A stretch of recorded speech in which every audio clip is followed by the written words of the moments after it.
Olá, muito boa tarde a todos. Bem-vindos a mais um ciclo Pensar Portugal, esta parceria entre a Fundação Francisco Manuel dos Santos e o El Corte Inglês. É para nós um grande prazer ver esta sala repleta para mais este debate, normalmente aos finais da tarde, sobre temas de indiscutível interesse, como é o caso das prisões, esta obra de Catarina Frois, que está aqui presente, e agradecemos desde já a presença da autora, também da Provedora de Justiça Maria Lúcia Amaral. É uma grande honra recebê-la aqui também para este debate, e claro, do jornalista do Semanário Expresso, o Micael Pereira. Obrigado a todos por terem vindo e obrigado também à Fundação Francisco Manuel dos Santos por manter esta parceria com o El Corte Inglês e por fazer estas conferências aqui na nossa sala de âmbito cultural. Obrigado a todos também por terem vindo. Eu passo já a palavra ao moderador, ao Micael. Força. Olá, boa tarde a todos. Eu acho que vamos ver primeiro um filme de 1 minuto e depois retomamos aqui a conversa. Lembra-se das filas para... Até em inglês! Até em inglês! Isto, de facto, são coisas que eu não consigo explicar.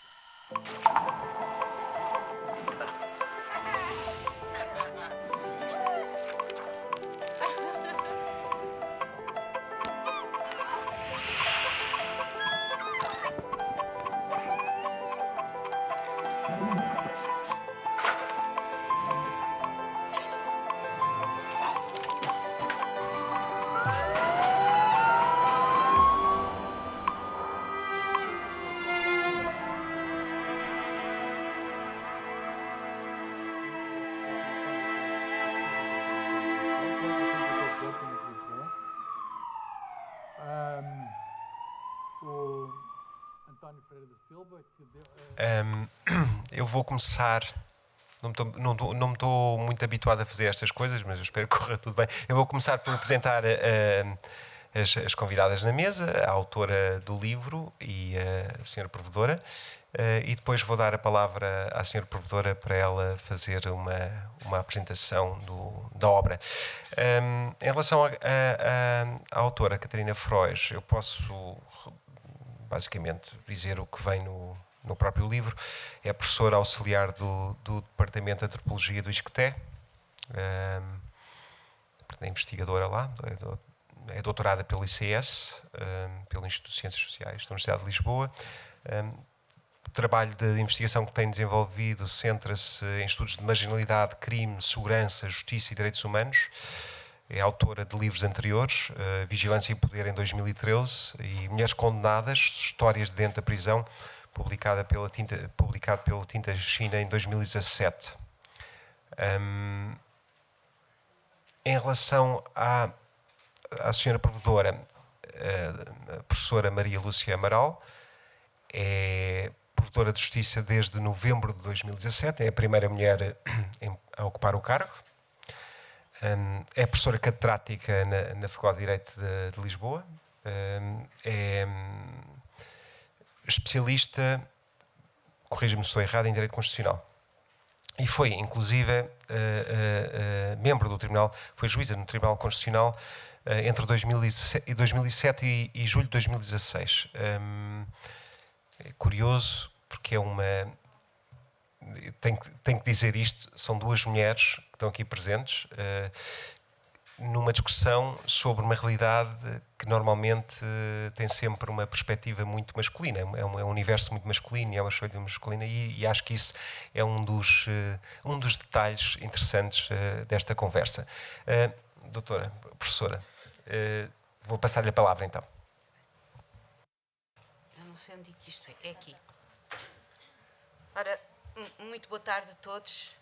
É de facto, a Fundação Francisco Manuel dos Santos pediu-me que apresentasse este livro da Catarina Frois, que se chama Prisões, e é com gosto, com muito interesse que eu apresento, e que eu apresento perante uma sala tão cheia, que acorre à apresentação de um livro sobre este tema. É um livro muito importante, que vale muito a pena ler, porque é sobre o universo prisional português, e o universo prisional português deve ser conhecido, tem de ser conhecido. E este livro contribui para o seu conhecimento. A Catarina Frois, como já foi dito, é uma universitária, é antropóloga, e o que é que ela fez? Durante 2 anos, ela visitou 8 prisões, como é de rigor dizer-se, 8 estabelecimentos prisionais do Portugal continental. Andou por Linhó, Lisboa, Carregueira, Tires, que é uma prisão feminina, Coimbra, Leiria, Porto, Odmira, outra prisão feminina. E durante estas visitas, cumprindo o seu ofício de antropóloga, observou, perguntou, procurou conhecer, procurou compreender e procurou dar a conhecer. E procurou falar com todos os que povoam este universo prisional. Reclusos, mas também técnicos, guardas prisionais, e relata, no livro relata. E por isso é o olhar de alguém que está até por ofício apetrechado a dar a conhecer um universo muito particular da existência e da nossa sociedade, e que o dá a conhecer de uma forma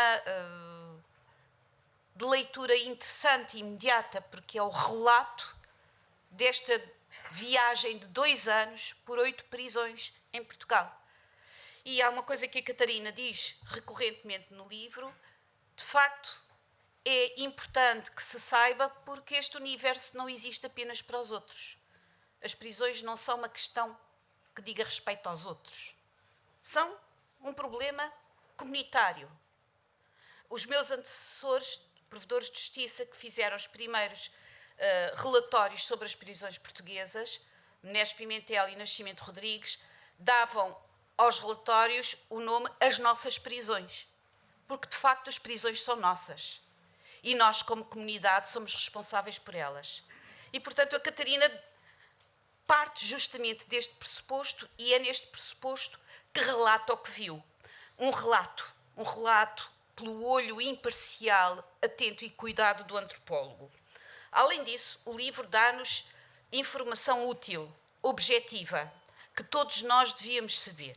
Por exemplo, que existem 49 prisões em Portugal, em todo o Portugal continental e ilhas. 50, se nós incluirmos também o estabelecimento prisional militar de Tomar. Segundo, que o universo prisional, a população prisional é de cerca de 12 mil pessoas. Terceiro, universo masculino, 5% desta população é feminina. Só 5%. Quarto, um dado também muito impressionante: Portugal tem de facto uma taxa de encarceramento elevada. Por 100 mil habitantes, a taxa na comparação europeia é elevada, mais elevada do que o resto da Europa do Sul, e comparável, neste nível alto de encarceramento, a sociedades do leste da Europa.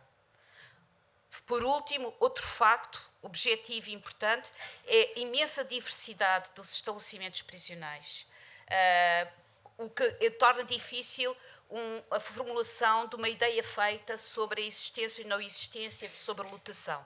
Varia muito. Toda esta informação é objetiva, consta do livro, é muito importante que todos saibam, e a leitura deste livro é também fundamental, porque dá a toda a gente, de uma forma acessível, esta informação.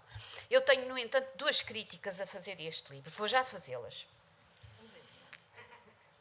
Eu penso que esta questão é tão séria, e as nossas responsabilidades em relação a este universo são tantas, que nós devemos de ser completamente rigorosos quando abordamos este tema das prisões. E há 2 pontos no livro que eu gostaria de ver melhor esclarecidos. O primeiro diz respeito a uma pergunta que a Catarina faz recorrentemente ao longo do livro e que é fundamental. É uma pergunta fundamental, ou melhor, é fundamental que nós reflitamos sobre a resposta que lhe devemos dar. E a pergunta é a seguinte: para que serve a prisão? Ou, dizendo de outro modo, o que é que legitima, o que é que funda a existência de um sistema prisional? Porquê é que nós condenamos pessoas à prisão? A Catarina, a certa altura, na página 16, diz o seguinte: a prisão não dissuade a criminalidade, não serve de exemplo para o infrator, não reabilita nem regenera o sujeito encarcerado.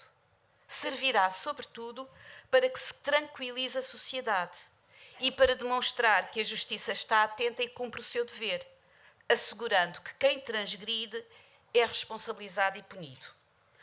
Ora, a minha observação quanto a esta passagem é a seguinte: em parte isto é verdade. A prisão serve para, como aqui se diz, tranquilizar a sociedade. Assegura a maior tranquilidade da sociedade.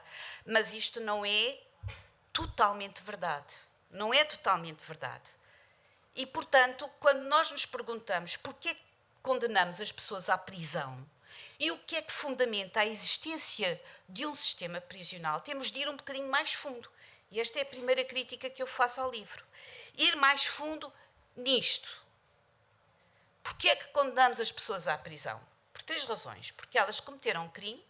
Segundo, porque se decidiu em juízo que elas cometeram um crime num decurso de um processo judicial que exigimos que seja um processo equitativo, isto é, com todas as garantias de defesa. E terceiro, porque nós não podemos condenar as pessoas em outra coisa que não seja a privação de liberdade ou a ablação do seu património, o que acontece com as multas. Ora, nestes 3 pontos, cometimento de um crime, uma condenação na sequência de um processo que nós exigimos que seja equitativo e privamos a pessoa de liberdade porque não podemos fazer outra coisa, nós não podemos esquecer um ponto que é fundamental, e esta é a minha primeira observação que eu acho importante. A primeira coisa, o cometimento do crime é uma espécie de universal antropológico. Não há comunidade humana que, sem uma expressão artística, sem uma referência ao transcendente ou ao mitológico, sem a ideia de entreajuda, e também não há comunidade humana, de alguma maneira, sem a ideia de crime. Isto é, de que há bens fundamentais que fazem a integração daquela comunidade e quem os lesa tem de ter a resposta, a defesa da comunidade perante a lesão de um bem que a alicerça. Isto acontece em todo lado. Agora, que isto aconteça de tal modo que quem é considerado criminoso, ou seja, no final de um processo judicial que nós exigimos que seja equitativo, isto é, que assegure todas as garantias de defesa para o acusado, já não é um universal antropológico. E para as nossas pobres vidas pode ter a ideia surgido há muito tempo, mas para a história da humanidade surgiu há muito pouco tempo. É uma ideia que se foi sedimentando a partir de finais do século XVIII, depois das revoluções liberais e depois das primeiras cartas de direitos. Como foi sedimentando a outra, que justifica porque é que há um sistema prisional que dá de fundamento, é que nós não podemos hoje fazer rigorosamente mais nada como resposta comunitária à lesão de um bem fundamental que estrutura a comunidade, se não privar as pessoas de liberdade ou então agir de forma ablativa sobre o seu património. Mas também nem sempre foi assim. Há um livro que a Catarina também cita recorrentemente, que se deve ler, que é o Vigiar e Punir, que aliás sugeriu também o título de um livro da Catarina, do Foucault, e que vale muito a pena ler. Agora, lembremos-nos como começa esse livro. Esse livro começa com a recordação de um dia, acho que da primavera de 1757 em Paris, em que um desgraçado chamado Robert François Damiens era sentenciado publicamente porque tinha cometido o crime de parricídio.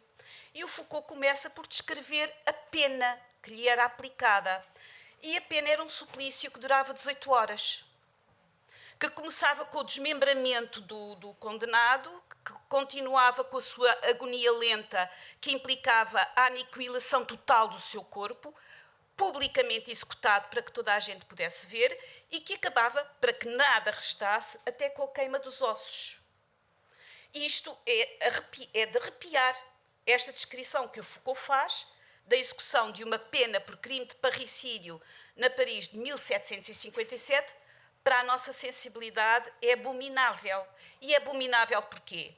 Porque na Paris de 1757, como em Portugal da mesma altura, entendia-se que o Estado, na altura personificado pelo rei, tinha total acesso ao corpo dos seus súbditos. E que esse acesso era legitimado e franqueado quando se cometia o tal crime que lesava bens fundamentais da comunidade. E que o crime só era anulado, o mal que tinha sido feito só era anulado se nada restasse do corpo daquele que tinha transgredido. Ora bem, é esta ideia que nós hoje consideramos abomináveis, porque a nossa convicção profunda é oposta, é que o Estado tem de ter a distância total em relação ao corpo de quem quer que seja. É o pressuposto da liberdade, é o pressuposto da inviolabilidade da integridade física.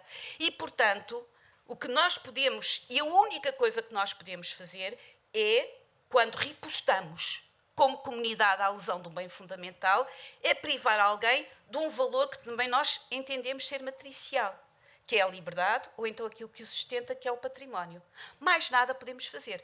Portanto, quando nos perguntamos porquê que existe o sistema prisional, porquê que existe a prisão e para que serve, nós temos de partir desta convicção. Ou melhor, temos de partir desta explicação.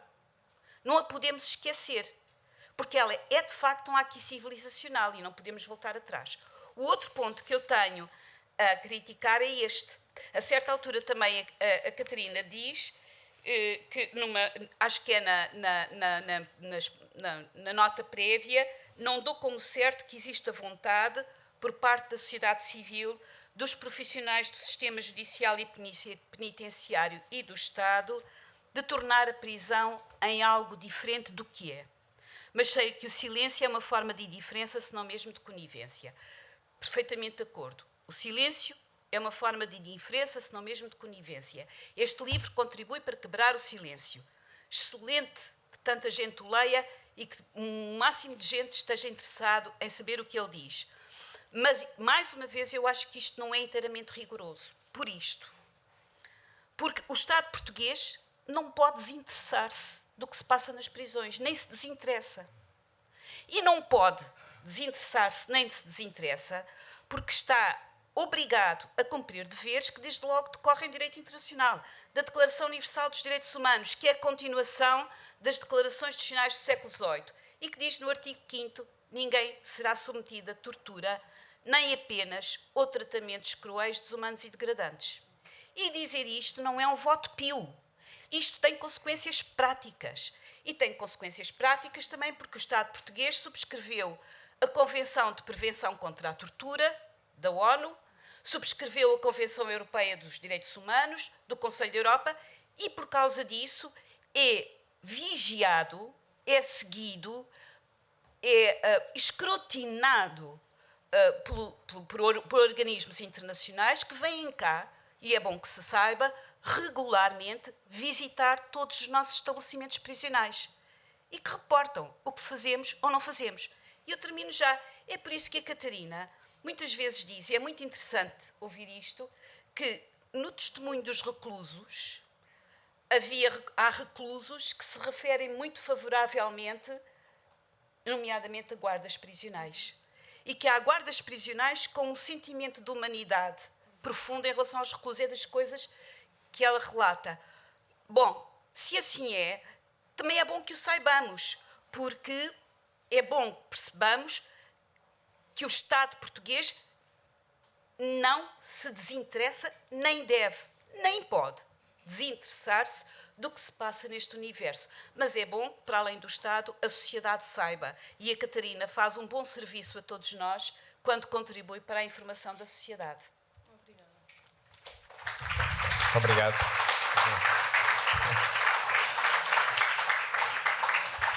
Bom, além de termos casa cheia, também começamos logo assim de forma um bocadinho polémica, não é? estava aqui a pensar, enquanto falava, como é que eu iria reagir enquanto moderador à apresentação que fez. Mas eu começava por uma provocação.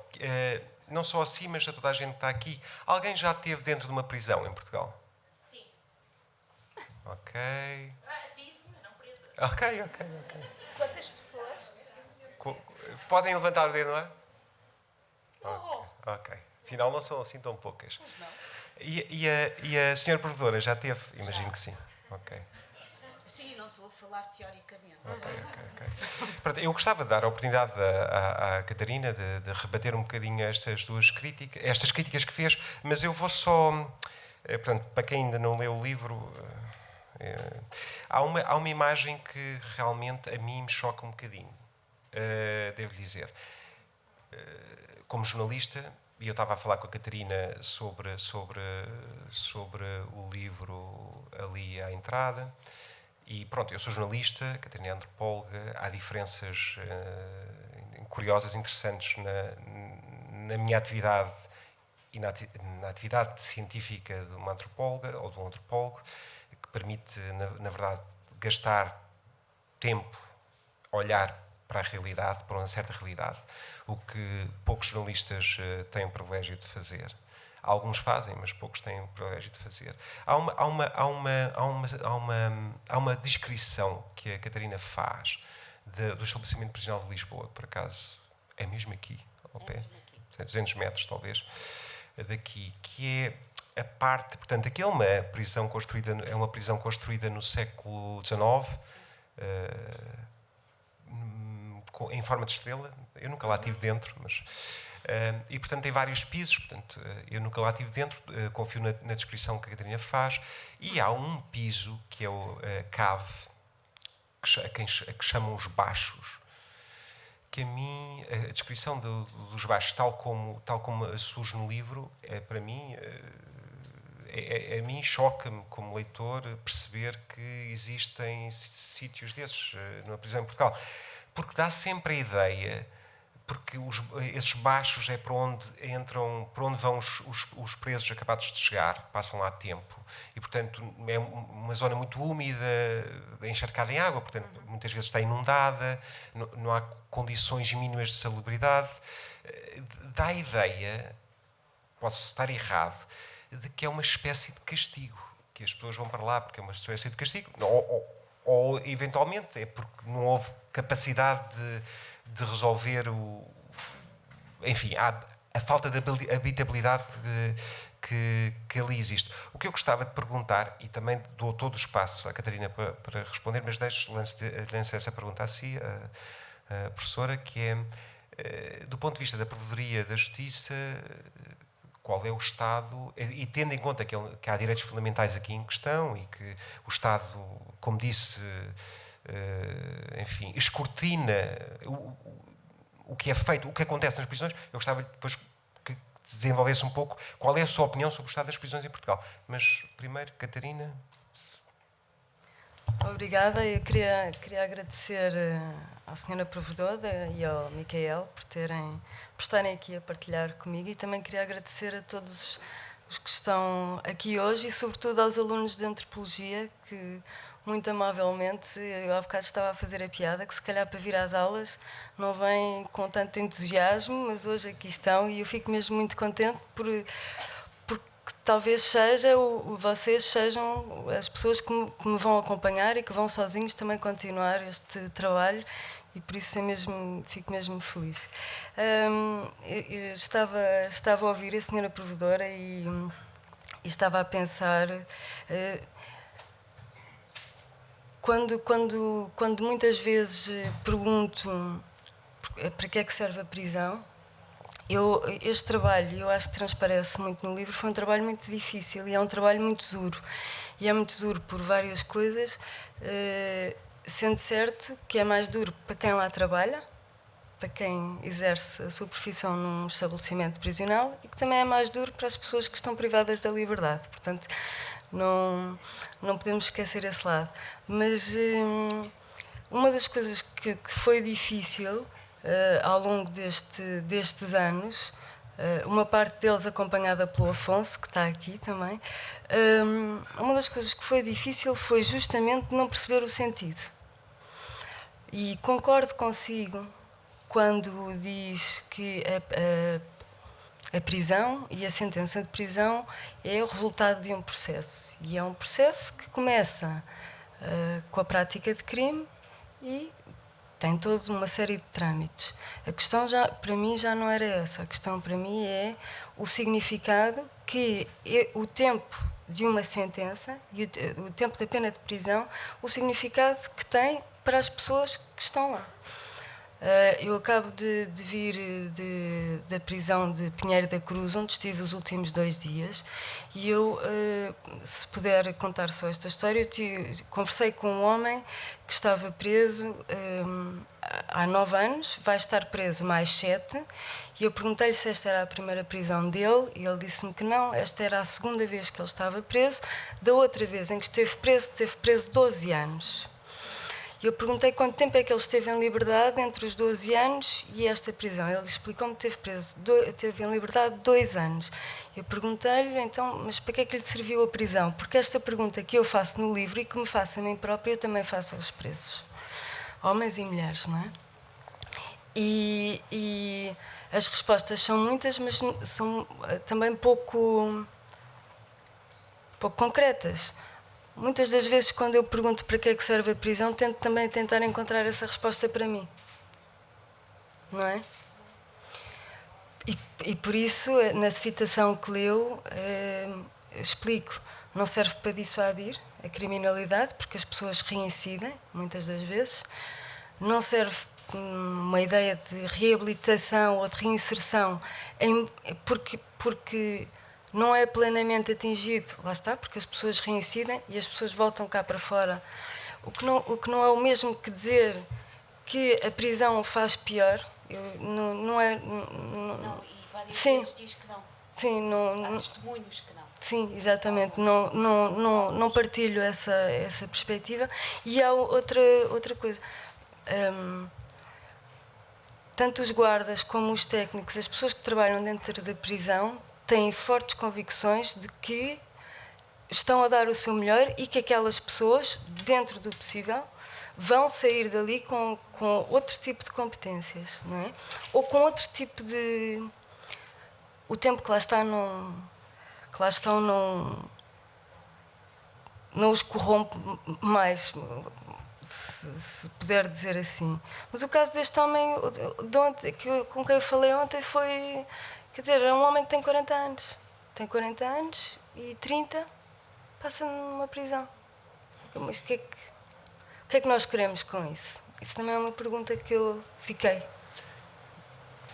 Se quiser dizer alguma coisa em relação ao que a Catarina acabou de dizer, e também, já agora, se pudermos ter a sua opinião sobre qual é o estado atual das prisões em Portugal, de acordo com a sua opinião. Ora bem, eu vou começar por aí e depois vou dividir isto em 2 partes. Respondo à sua primeira pergunta, qual é a minha opinião sobre o estado das prisões em Portugal. Eu não posso ter, e não devo ter uma opinião minha, porque tenho obrigação de ter mais do que isso, e cumpro essa obrigação. Porque todos os anos apresento à Assembleia da República um relatório, que é o relatório do chamado Mecanismo Nacional de Prevenção contra a Tortura. Porque isso também é uma informação importante e que já agora eu aproveito para dar, porque é importante que as pessoas saibam. Como o Estado português tem compromissos internacionais que decorrem da Convenção da ONU de Prevenção e de Proibição de tortura, que neste conceito de direito internacional é um conceito muito amplo, e de tratamentos cruéis, desumanos e degradantes, é esta a expressão, tem também a obrigação de, no plano interno, ter uma coisa que tem um nome esquisito, que é Mecanismo Nacional de Prevenção contra a Tortura. Eu sou responsável por essa instituição. E o que essa instituição faz e tem de fazer? Essa instituição existe para acompanhar de perto todos os locais onde há pessoas detidas, privadas de liberdade, não são apenas os estabelecimentos prisionais, mas, em primeiro lugar, os estabelecimentos prisionais.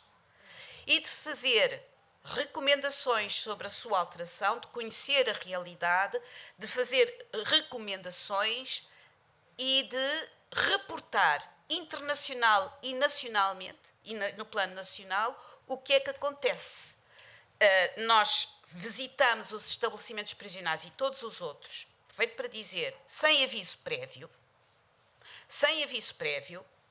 assim que chegamos, comunicamos às entidades responsáveis o que vamos fazer, conversamos com toda a gente, vemos toda a gente, assim que terminamos a visita, que é feita regularmente todos os meses a vários sítios, a vários lugares, assim que terminamos, explicamos às entidades responsáveis o que é que vimos, transformamos isso num relatório escrito que é enviado às direções das prisões e, em certos casos, à Direção-Geral de Reinserção e dos Serviços Prisionais, e no fim de cada ano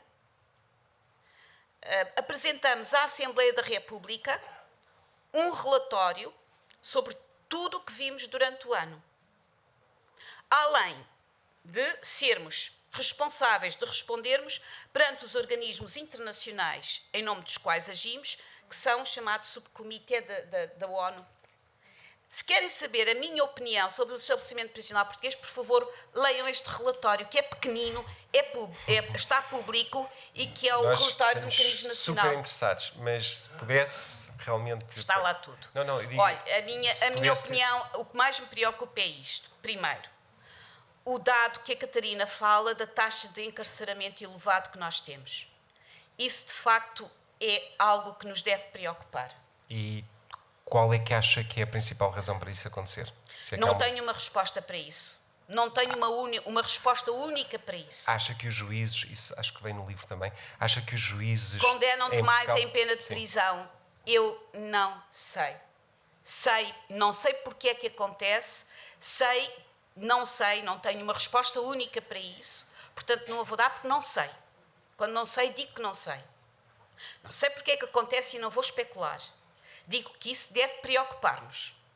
Em segundo lugar, deve preocupar-nos a variação extrema das condições dos estabelecimentos prisionais. Variação extrema, eu já vi dois muito próximos que são um oposto do outro. Está a falar do Linhó e da Carregueira?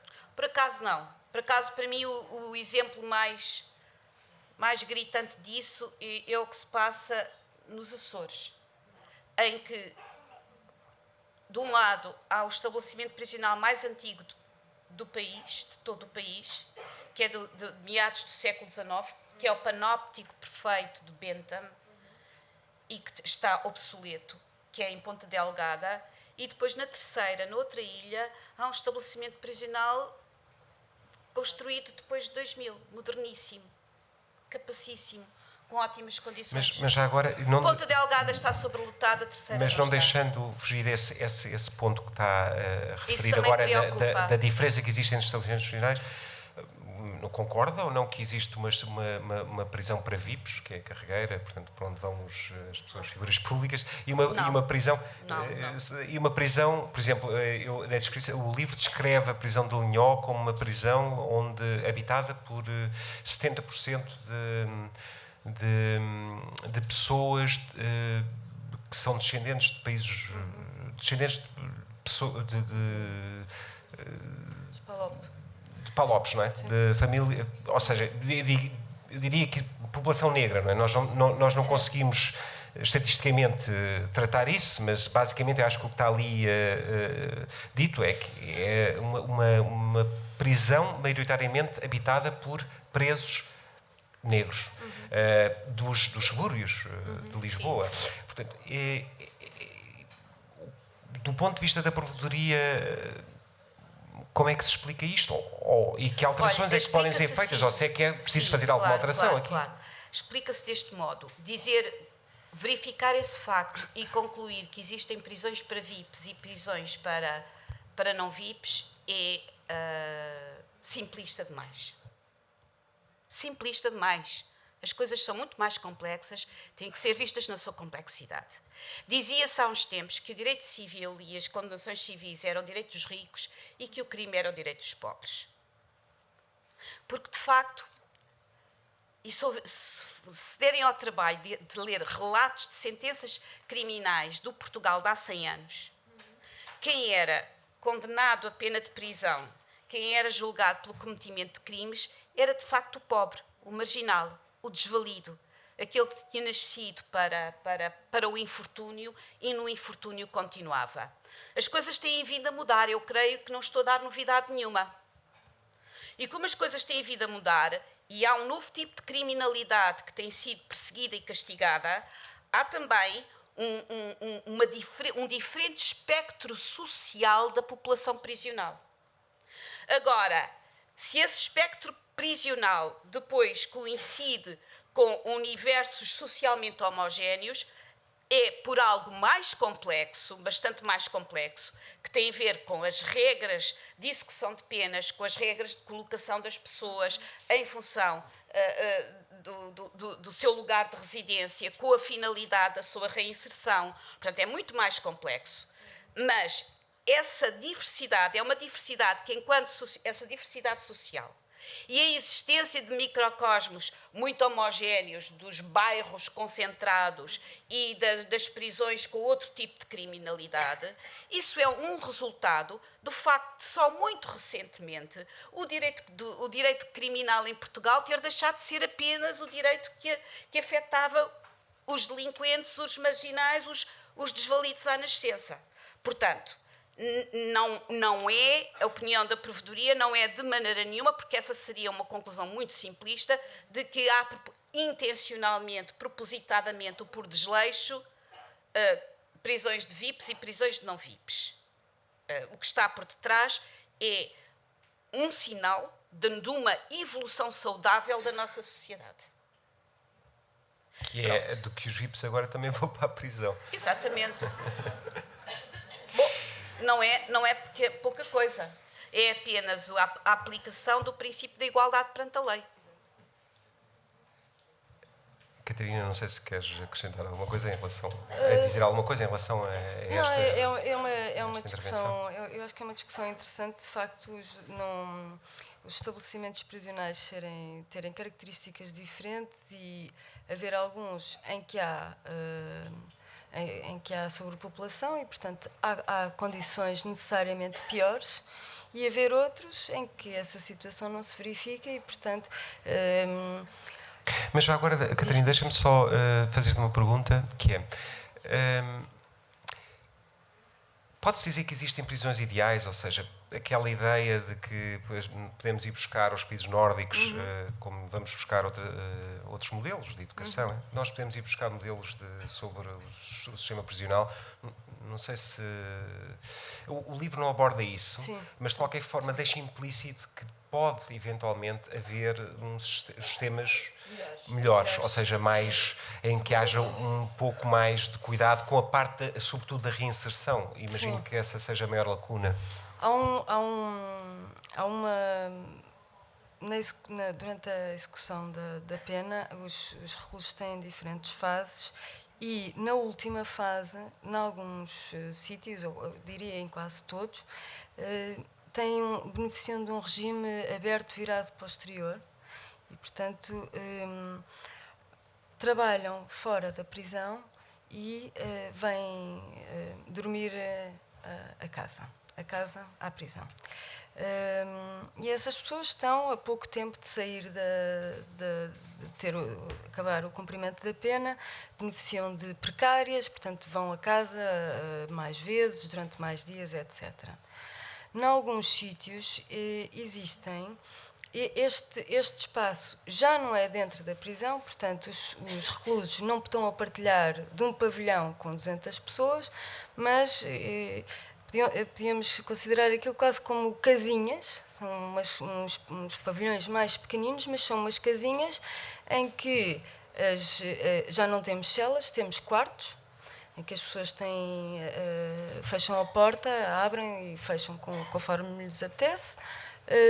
vão trabalhar durante o dia, voltam, têm o sítio onde fazem as refeições, portanto, é tudo igual, como se estivéssemos numa casa, numa comunidade.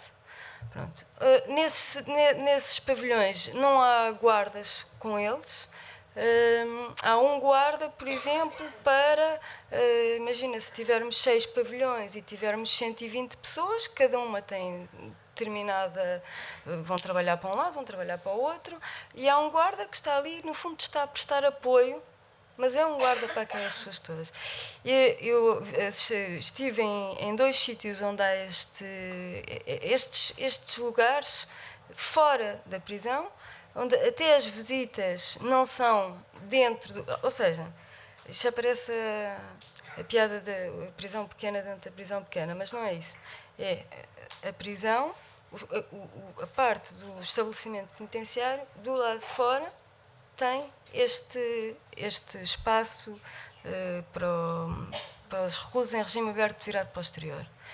E eu, das vezes em que estive nesses lugares, pensei, se a prisão fosse toda assim, se as prisões fossem todas assim, faz-me sentido, percebes? Faz-me sentido, as pessoas têm... Não tens 300 pessoas a falar ao mesmo tempo. Não tens, e, portanto, com os barulhos todos que isso implica, não tens os gradões sempre a abrir e sempre a fechar. Não. As pessoas estão ali e estão numa vida que é funcional entre eles, fazem as refeições, têm o quarto, entram, saem de manhã, entram à noite. Pronto, e eu percebo que possa ser uma prisão e o modelo nórdico aproxima-se mais disto. Agora, se eu puder também só dizer uma coisa, nas aulas de antropologia do crime, quando começo a perguntar aos alunos, e foi interessante perguntar quantas pessoas daqui estiveram na prisão, porque eu também pergunto aos meus alunos, e muitas das vezes, quando eu mostro vídeos de prisões nórdicas, eles ficam chocados. E se nós mostrássemos aqui vídeos de prisões nórdicas, a maior parte das pessoas ia ficar chocada porque a opinião é isto não é estar na prisão. E eu não respondi há pouco à sua pergunta, mas quando nós mostramos um modelo de prisão em que existe uma harmonia, em que as pessoas estão numa vida normal, parece que não é suficiente. Se dissermos que dentro da cela as pessoas podem ter uma televisão, mas também uma PlayStation e uma chaleira elétrica, começa tudo a bradar aos céus. PlayStation? Porquê? Está na prisão, não devia ter, percebes? Sra. Professora, estes regimes mais abertos, este regime mais aberto, seria possível em Portugal? Porquê é que não existe em Portugal? Consegue responder?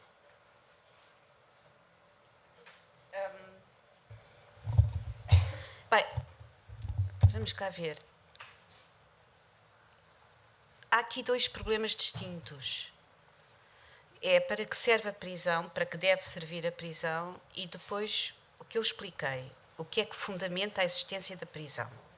Expliquei o que é que fundamenta a existência da prisão, a privação de liberdade. Todos nós estamos de acordo que a prisão deve servir neste momento. Há um grande acordo sobre isso, acho que ninguém discorda disso. Que a prisão deve servir para devolver as pessoas à sociedade. E para permitir a reintegração das pessoas na sociedade. E que se deve dirigir a isso. E há grande acordo sobre isso. As nossas prisões conseguem garantir isso de forma capaz? Pois não temos as mesmas condições que permitem idealmente garantir que as pessoas saem reintegradas que outros países possam ter. Isso não temos. Isso não temos. Para além disso, quando me perguntou como não temos noutros domínios. Como não temos noutros domínios. Mas é o horizonte do nosso país. É esse. Mas podíamos ter dentro das nossas circunstâncias, ou seja, das circunstâncias que Portugal vive? Poderíamos. Poderíamos melhorar alguns aspectos que são muito preocupantes. Por exemplo, poderíamos melhorar em grande em muitíssimo o apoio médico, que é muito escasso. Todos os níveis, muito particularmente porque o nosso universo prisional, como a Catarina o diz, está muito ligado a crimes de tráfico e consumo de estupefacientes e, portanto, trata-se de pessoas que precisam de cuidados médicos. Precisam de cuidados médicos, precisam de cuidados médico-psiquiátricos, muitas vezes, e esses cuidados são muito precariamente dados. Isso é uma grande preocupação. Isso podíamos melhorar. Podíamos melhorar muitíssimo as condições de trabalho, porque, como a Catarina também explica, dos grandes problemas da prisão é viver a rotina e preencher a rotina de forma digna, de forma que a pessoa se sinta a fazer algo que se sinta reconhecida. É um problema de reconhecimento da dignidade da pessoa.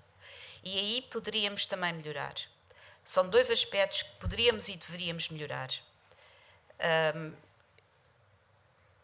Trabalho e saúde, podíamos prestar mais atenção a isso. E depois deveríamos melhorar evitando os casos dos estabelecimentos prisionais obsoletos, superlotados, alguns deles superlotados e em condições de tal ordem fisicamente, infraestruturalmente más, que são, por natureza, deprimentes e indignos. Mas para isso precisamos de políticas públicas desenhadas a um prazo não curto, que permitam, com um plano, com visão de futuro, a reforma gradual, porque não podemos fazer de um momento para o outro do nosso sistema prisional, que contém, como já se disse, estabelecimentos do século XIX. Depois, finalmente, há outra coisa que eu queria dizer, há o outro lado, é o lado dos guardas prisionais. Nós estamos a falar de vidas duríssimas de parte a parte. Uma coisa que há bocado, quando eu disse para lerem o relatório do Mecanismo Nacional de Prevenção, teve uma resposta irónica. Eu estava a falar a sério porque acho que eu gostaria que mais pessoas lessem, porque gostaria que mais pessoas soubessem do que se passa. Nós, ano passado, relatámos, nas visitas que fizemos, tivemos o cuidado de ver isso, as consequências que a greve dos guardas prisionais teve no dia-a-dia dos reclusos. Foi uma coisa brutal. Coisa brutal. Lembro, por exemplo, nós na Provedorias recebemos queixas a este ponto de jovens pré-reclusos, jovens e menos jovens, que estavam a estudar. Portanto, que estavam comprometidos seriamente com percursos de ressocialização e que chumbaram um ano por faltas, por causa da greve dos guardas prisionais, porque a greve implicava abstenção total de transportes, não podiam levar as pessoas às aulas nem aos exames e as pessoas chumbaram porque não compareceram aos exames. Foi isto. Pronto. Nós relatámos isso. Como relatámos isso, os guardas prisionais vieram falar-nos e vieram-nos contar a versão deles. E a versão deles é esta.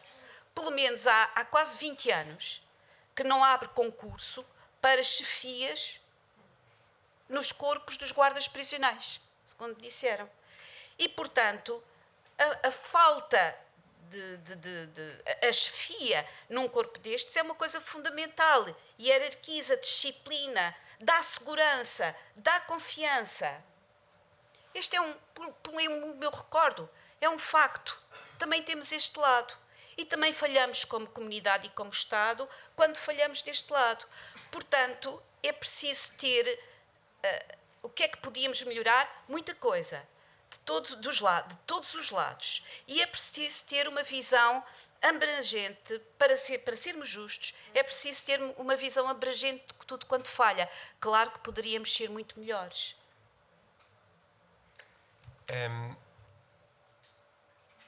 Antes de abrir aqui um bocadinho o debate para as pessoas que quiserem fazer perguntas, e voltando um bocadinho à questão que falou há pouco sobre a taxa de encarceramento ser tão alta, ou seja, uma taxa de encarceramento, segundo disse, equiparada aos países da Europa de Leste, imagino que isso não seja uma boa notícia.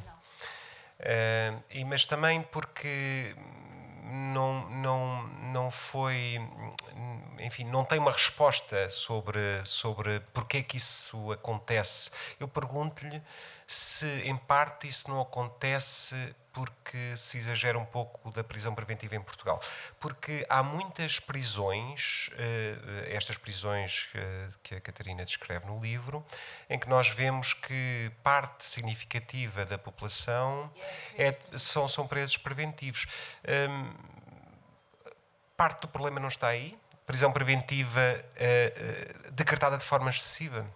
Pois, oxalá se pudesse dizer que o problema estava aí, porque sabíamos que estava aí e era fácil de atacar. Eu tenho dúvidas que só esteja aí ou que esteja aí predominantemente, porque, olha, dou-lhe um exemplo. Nós temos uma taxa de encarceramento muito elevada, mas sabe qual é, dentro do território nacional, o pico da taxa de encarceramento? São precisamente as ilhas.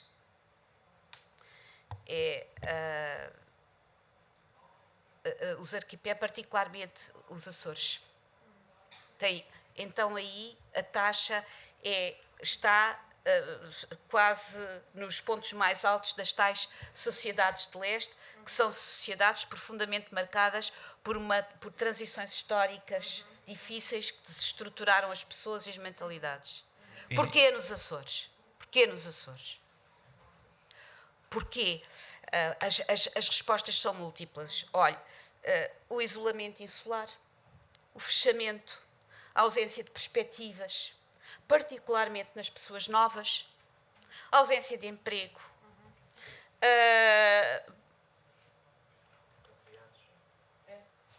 repatriados. Portanto, oxalá nós pudéssemos dizer que, oxalá nós pudéssemos imputar apenas à prática dos tribunais e ao enviesamento das nossas condenações e à mentalidade dos nossos juízes essa tal taxa alta de encarceramento. Oxalá fosse essa a única resposta. Eu temo é que a questão seja bem mais complexa e pressuponha um conhecimento de nós próprios como sociedade. Porque o exemplo dos Açores para mim é muito, muito impressionante. Aliás, se tanta gente foi ver, entrou nas prisões, o que significa que não é difícil lá ir, é preciso decidir, eu digo, então vão comparar, vão ver a prisão de Ponta Delgada. Eu, por acaso, conheço essa prisão. Por acaso, é uma das poucas prisões que conheço. A Ponta Delgada e a história dos repatriados. E reconheço, quer dizer, como jornalista que esteve nessa situação, a conhecer a forma como os repatriados dos Açores que vivem no limbo, porque vêm dos Estados Unidos e, portanto, ficaram sem direito à cidadania, portanto, apesar de terem crescido nos Estados Unidos. E, portanto, eu reconheço o que diz em relação à falta de perspectiva. Eu não sei, vou deixar a Catarina falar sobre isso, porque, no fundo, o que está a dizer é falta de perspectiva de certos indivíduos se inserirem na sociedade onde estão. É isso, não é? Catarina, não sei se... Há uma coisa que eu gostava de dizer, que há bocado não consegui, que é... a descrição que esse senhor faz dos baixos, eu estive no EPL há pouco tempo e os baixos já não estão a funcionar. Este também é um ponto importante, que é nem tudo é mau, ou melhor, que tem havido mudanças com esta Ministra da Justiça que temos atualmente, já na segunda legislatura, e que com o Dr. Celso Manate, que era o anterior Diretor-Geral dos Serviços Prisionais, houve várias mudanças que tentaram implementar, por exemplo, tentar terminar com as sentenças de prisão por dias livres, que contribuem muito para a sobrelotação.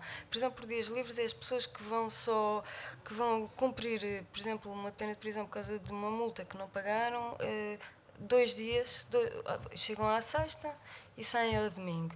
E, por exemplo, fazem 20 fins de semana disto. Isto contribui para a sobrelotação. Há outras medidas que têm vindo a ser usadas para substituir.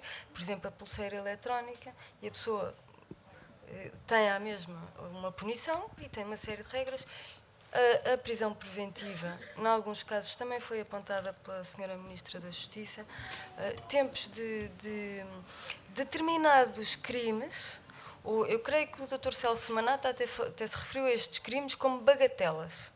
E esta intervenção que eu me estou a referir, eu também falo no livro e que foi no Parlamento, que era os crimes que são pequenos crimes e mas que a punição é uma pena de prisão, e portanto esses números enchem as prisões de facto.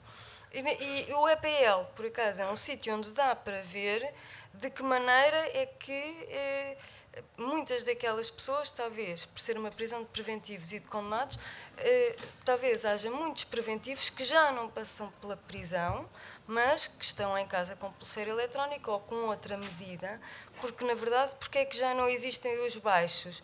Porque já conseguiram fechar, eliminar de vez a utilização daquele piso, e se há 3 anos ou 4 o EPL tinha 1.200, 1.300 presos, agora tem 900, que já está mais próximo da capacidade. Eu abri agora o debate a quem quisesse fazer perguntas. Eu não sei se há microfone. Há microfone? Ok. Só pedi então a senhora ali. Sim. Eu vou-lhe pedir só que se levante, está bem? Boa noite. Eu sou açoriana. Ok.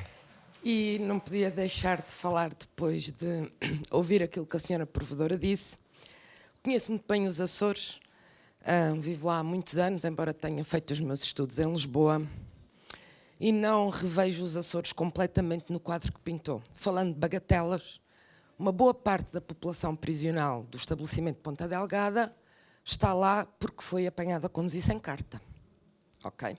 E isto é importante dizer. Pode-me dizer, pois, mas não conseguem tirar a carta porque há déficits ao nível da qualificação e não conseguem tirar a carta. É verdade. Mas uma pulseira eletrónica não resolve o problema. É preciso pô-los no estabelecimento prisional onde eles saem de lá e não trazem a qualificação para irem tirar a carta. Os Açores hoje já não são aquilo que eram, felizmente, antes do 25 de Abril. Conhecer, ou perceber porque é que os Açores demoram muito mais a desenvolver-se do que o resto do país, é preciso conhecer as novilhas e saber o desafio que significa para os próprios governos, e já tivemos, não há aqui qualquer conotação partidária, temos autonomia desde 76, e é um esforço muito grande ter um território que de Santa Maria às Flores é tanto ao Maior que do Minho ao Algarve, só que pelo meio não temos terra, temos mar. Temos que assegurar educação, cuidados de saúde, tudo nas novilhas, garantir os direitos fundamentais dos cidadãos. E, portanto, eu não tenho propriamente nenhuma questão para lhe colocar. Há um dado também que eu acho que é interessante. Há 1 ou 2 juízes que são naturais dos Açores. Todos os outros magistrados são magistrados que vão do continente para a região. Aliás, temos um problema gravíssimo nas ilhas pequenas, que é o magistrado faz 1 ano ou faz uns meses e vai-se embora. E temos nas ilhas mais pequenas só magistrados em início de carreira, com o impacto que isto tem de uma ilha onde a justiça é sucessivamente administrada por quem não tem experiência, que é também algo importante, o saber académico não é suficiente. E, portanto, eu por não me ter revisto no quadro que poderia ter ficado aqui, tenho muito orgulho em ser açoriana. Nós tivemos um desenvolvimento extraordinário com a nossa autonomia e tenho a certeza que continuaremos a fazer esse percurso. Acho que é importante conhecer, porque é que as coisas nos Açores são como são. Só uma última coisa, perdoa-me. O estabelecimento prisional de Ponta Delgada não está construído, é um bom exemplo das dificuldades que a contratação pública coloca à resolução dos problemas das populações. Porque se é verdade que os concorrentes têm que ter garantias, também é verdade que não se pode passar um ano em recursos num procedimento de contratação pública para fazer uma obra, como a senhora provedora disse, é da máxima urgência, é uma questão de dignidade humana. Obrigada. Obrigado. Já agora, quer dizer o seu nome? Sim, sou Isabel Almeida Rodrigues, é o meu nome. Ok, obrigado. Aqui à frente, obrigado. Eu julgo, depois, não sei se depois quiser comentar, mas não há nenhuma questão. Então, se quiser dizer o seu nome, e se pudesse pôr-se de pé, é por causa do streaming. Sou Afonso Bento, eu acompanhei a Catarina em muito do seu trabalho e gostava de dizer que talvez estejamos a abordar a questão da utilidade da prisão de uma forma errada, porque devíamos talvez combater a ideia de essencialismo institucional. A utilidade da prisão depende de como o poder político a enquadra e a utiliza. E eu acho que é curioso que a professora Maria Lúcia Amaral tenha utilizado o Foucault para demonstrar o suposto avanço civilizacional que representa a prisão, porque o Foucault é exatamente o autor que defende que o poder da prisão representa um poder mais profundo exercido sobre os indivíduos, sobre um novo regime de poder, no fundo. E se é verdade que não devíamos voltar atrás, ou seja, também é verdade que não devíamos deixar de olhar para a frente. E acho que cabe-nos a nós, enquanto cidadãos e cidadãs, combater a tendência, que acho que é uma tendência internacional, de que as prisões se tornem um bocadinho um armazém de pessoas, como também dizia outra antropóloga. Acho que acontece com a prisão aquilo que acontece com muitas outras coisas, que é uma profunda falta de imaginação política sobre novas utilidades que podemos dar às instituições ou de novas formas, neste caso, de transmitir um sentido de justiça à comunidade. É preciso um bocadinho combater o consenso cultural em torno desta instituição, porque é curioso, por exemplo, refiramos a Carregueira como uma prisão VIP.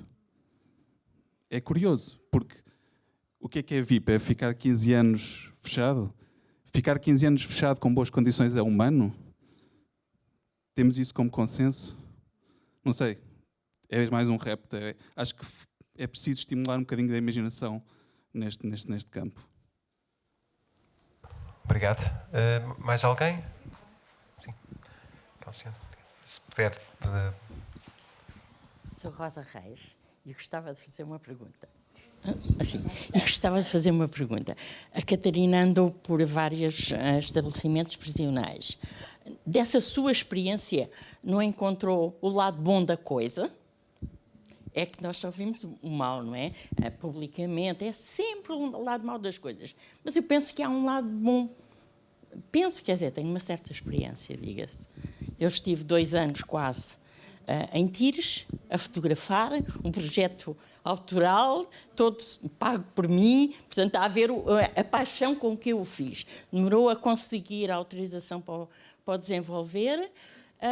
Depois, a fim de muito tempo, consegui, e andei lá perto de 2 anos e desenvolvi um projeto à volta das pessoas que estão interessadas em mudar de vida.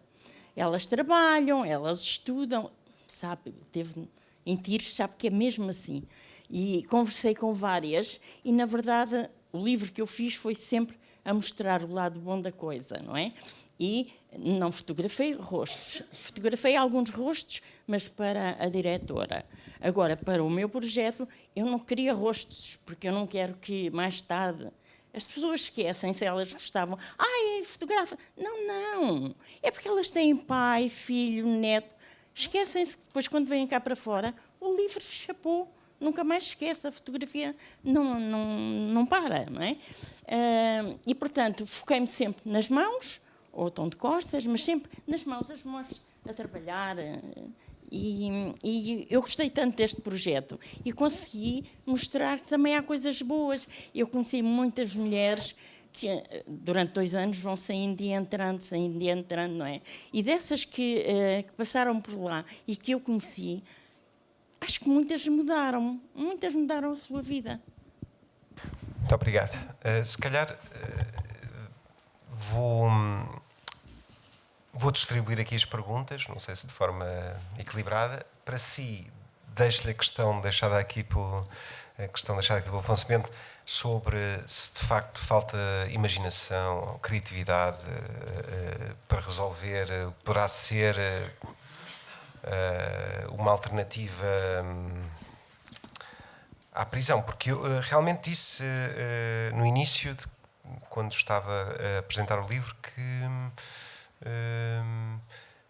não vi outra solução senão a privação da liberdade. Privação da liberdade, privação do património, não? Ou corrija-me se eu estou errado. Não disse nada disso. O que eu disse foi que é fácil. É fácil abordar a questão dos estabelecimentos prisionais dizendo que não se vê neles sentido. Eu não gosto que se aborde esta questão de forma fácil. E eu recordei qual é o fundamento disso, o fundamento histórico disso. E o fundamento histórico é que foi bem melhor, e foi de facto uma conquista civilizacional, ter o Estado restrito a condenação penal à privação de liberdade do que esquartejar as pessoas ou degolá-las. Essa é a questão que eu Agora, deixa-me deixa-me acabar. Isso não quer dizer que eu entenda que a humanidade não tem criatividade para pensar ainda melhor. Evidentemente que sim, teve criatividade para abandonar o suplício que o Foucault descreve e optar por um sistema diferente. Portanto, terá seguramente criatividade para imaginar outras formas de responder aos problemas criminais. Com certeza. E devemos procurar isso. Isso, para mim, é evidente. Também quero dizer, a resposta à defesa da sua pertença açoriana. Eu disse o que disse, não queria de maneira nenhuma com isso estigmatizar, diminuir os Açores. E a aventura humana, absolutamente fantástica, foi povoar aquelas ilhas durante séculos. De maneira nenhuma. Eu apenas resumi um facto. Se esse facto decorre de condenações por bagatelas provocadas por juízes exteriores à terra que não conhecem as pessoas, eu não sei. É um facto. Minha senhora não quis dizer, nem poderia dizer mais do que isso. Muito obrigado. Catarina, sobre o lado bom da prisão. Não, eu concordo consigo. Bom, primeiro é preciso dizer que as pessoas, não estando bem na prisão, também não passam um dia num sofrimento horrível, não é? A prisão torna-se um dia-a-dia, as pessoas aprendem a viver e a estar naquele espaço e criam rotinas e criam dinâmicas e, em alguns casos, criam relações preferenciais, para não lhe chamar amizade. Portanto, não é um mundo à parte, nem anda ali toda a gente o dia todo nem a lamentar-se, nem a sofrer, não é? Pronto. E isso talvez acontecerá bastante no início da pena, acontecerá por diferentes motivos ao longo no tempo em que estão presos, mas não... Agora, o lado bom, não sendo uma pergunta pessoal, não é? Muitas... E pronto, agora aqui vamos àquilo que eu sei que é criticável, mas que é o que correspondeu à realidade como eu ouvi. Se os homens nem sempre me falaram, ou muito poucas vezes me falaram desse tipo de conquistas, no caso das mulheres houve, de facto, mas também passei muito mais tempo com mulheres do que com homens, não é? Houve, de facto, experiências que me descreviam como positivas para a vida delas. E as experiências que descrevem como positivas para a vida delas podem até ser às vezes coisas que nós não pensamos, mas que são até bastante simples. Uma pessoa que está condenada, independentemente do crime, mas imaginemos por tráfico, mas uma pessoa que era vítima de violência doméstica, durante os 5 ou 7 anos em que está na prisão, deixou de ser vítima de violência doméstica. Pronto. Isso é uma conquista. E para muitas daquelas mulheres é um bem-estar que ganharam. Okay? Depois, outras coisas que ganham. Muitas daquelas mulheres, mais até do que nos homens, em muitos casos, é a primeira vez que trabalham e que ficam com o dinheiro do trabalho delas é na prisão. Pronto. E isso tem a ver também com todas as exigências que a vida cá fora tem para todos nós. Não é só para quem comete crimes, não é? Mas, no caso da prisão, muitas das vezes há pequenos ganhos, até de autoestima, ou de identidade, ou até de descanso físico e espiritual, muito embora o ambiente adverso, mas há ganhos que existem e que são coisas que nós à partida não imaginávamos. Mas que, no caso das senhoras, acontecia muito terem um novo sentido de autoestima, precisamente porque acabam por estar, quando estão na prisão, por estar protegidas de muitas situações que cá fora não conseguem dominar. Obrigado. Eu, por acaso, lembro-me de uma descrição do livro que tem a ver com uma imagem, para mim, um pouco surpreendente, que é presos a partilharem uma camarada, presos por crimes graves, homicídios, violações, e, portanto, a criarem, portanto, penas longas, não é? A criarem um sentido de comunidade, de respeito, de empatia. Julgo que até há uma descrição sobre o facto de terem desenvolvido relações que são mais profundas do que as relações amorosas que se envolveram, e acho essa descrição muito curiosa, porque julgo que aí também há um lado bom, não é? Eu vou pedir só uma última ronda, vamos fazer uma última ronda de perguntas antes de terminarmos, mas não temos muito tempo, até às 8h30, não? Não, menos. Quanto tempo é que nós temos? 3 minutos. Então, nestes 3 eu queria só dizer uma coisa. Ok, então não vamos ter ronda de perguntas. É só desculpa. porque tem havido aqui um pequeno mal-entendido que não vale a pena esclarecer. A Carregueira é descrita como uma prisão VIP, nem por mim, nem pelo Afonso, nem... Fui eu que usei o termo. Não, nem por ti. A Carregueira há uns anos foi descrita... até às vezes pelos próprios russos, como a prisão VIP, não é pelas boas condições, é porque houve uma fase em que deram entrada a pessoas com perfil muito mediático. Pronto. E é nesse sentido, não é? A prisão VIP por ser o supra-sumo da prisão, era nesse sentido. Mas ainda assim tem melhores condições, ou tinha melhores condições do que outras prisões, não? Melhores condições